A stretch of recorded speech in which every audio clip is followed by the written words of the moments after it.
Atos capítulo 27. E como se determinou que havíamos de navegar para a Itália, entregaram Paulo e alguns outros presos a um centurião por nome Júlio, da corte Augusta, e, embarcando nós em um navio adramitino, partimos navegando pelos lugares da costa da Ásia, estando conosco Aristarco, macedônio, de Tessalônica, e chegamos no dia seguinte a Sidom, e Júlio, tratando Paulo humanamente, lhe permitiu ir ver os amigos para que cuidassem dele.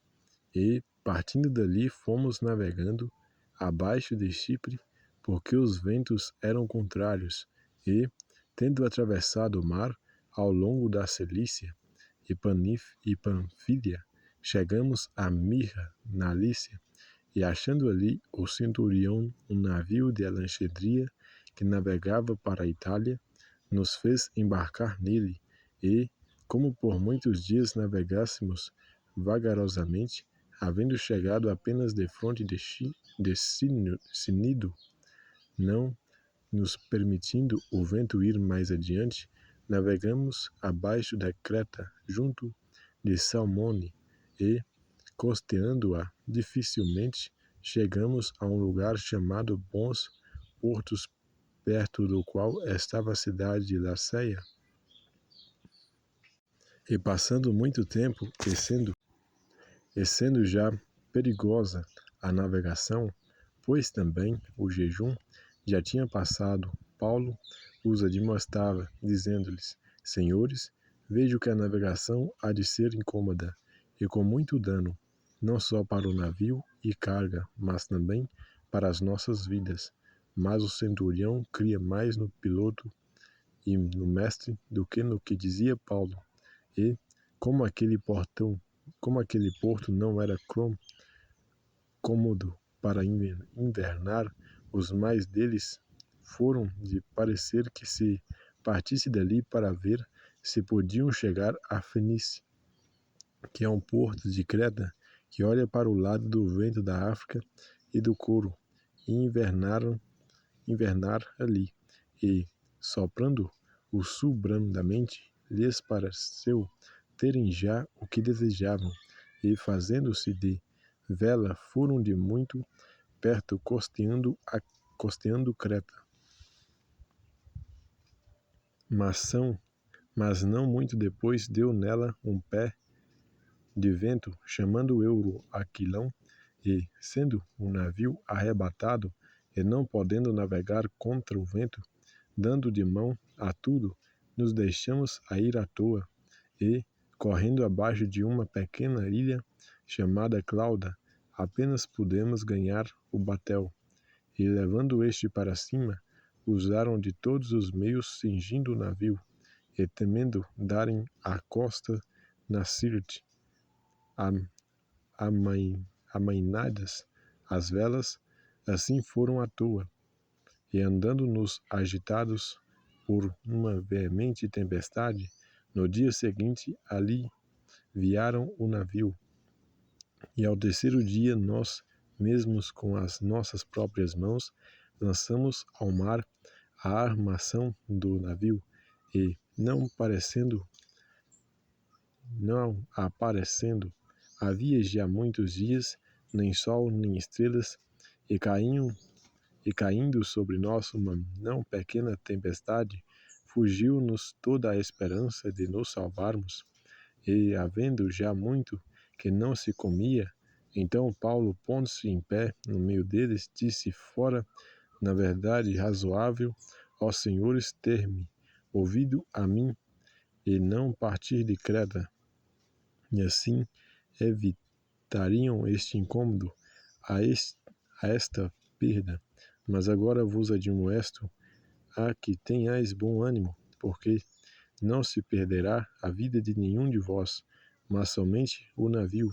Porque esta mesma noite o anjo de Deus, de quem eu sou, a quem sirvo, esteve comigo, dizendo: Paulo, não temais, importa que sejas apresentado a César, e eis que Deus te deu todos quantos navegam contigo.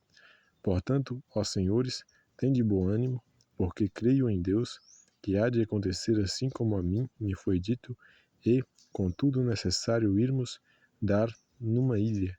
E, quando chegou a 14ª noite, sendo impelidos de um e outro lado, no mar Adriático, lá pela meia-noite, suspeitaram os marinheiros que estavam próximos de alguma terra, e, lançando o prumo, acharam 20 braças, e, passando um pouco mais adiante, tornaram a lançar o prumo, acharam 15 braças, e, tendo ir daram alguns rochedos, lançaram da popa 4 âncoras, desejando que viesse o dia.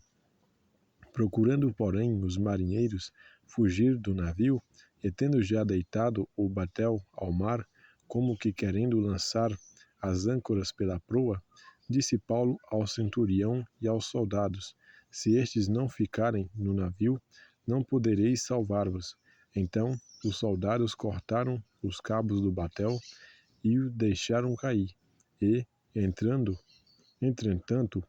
que o dia vinha, Paulo exortava a todos a que comessem alguma coisa, dizendo: É já hoje o 14º dia que esperais, e permaneceis sem comer, não havendo provado nada. Portanto, exorto-vos a que comais alguma coisa, pois é para a vossa saúde, porque nenhum cabelo cairá da cabeça de qualquer de vós. E, havendo dito isto, tomando o pão, deu graças a Deus na presença de todos, e partindo começou a comer. E, tendo já todos bom ânimo, puseram-se também a comer, e éramos ao todo no navio 276 almas. E, refeitos com a comida, aliviaram o navio, lançando o trigo ao mar. E, sendo já o dia, não conheceram a terra. Enxergaram, porém, uma enseada que tinha praia, e consultaram-se sobre se deveriam encalhar nela o navio. E, levantando as âncoras, deixaram-no ir ao mar, largando também as amarras do leme, e alcançando a vela maior ao vento, dirigiram-se para a praia. Dando, porém, num lugar de 2 mares, encalharam ali o navio, e fixa a proa ficou imóvel, mas a popa abre-se com a força das ondas. Então a ideia dos soldados foi que matassem os presos para que nenhum fugisse, escapando a nado. Mas o centurião, querendo salvar a Paulo, estorvou este intento, e mandou que os que pudessem nadar se lançassem primeiro ao mar, e se salvassem em terra, e os demais, uns em tábuas e outros em coisas do navio. E assim aconteceu, que todos chegaram à terra a salvo. Aleluia, glória a Deus, toda honra, glória e louvor. Acabamos aqui, Atos capítulo 27. Acabamos aqui de sermos instruídos pelo Espírito Santo na palavra de Deus, por meio da palavra de Deus na Bíblia, em Atos capítulo 27. Deus lhe abençoe, Deus a abençoe, Deus o abençoe, fique com Deus, Deus lhe guarde, lhe proteja, lhe guie no seu propósito. Até o próximo vídeo, se Deus quiser.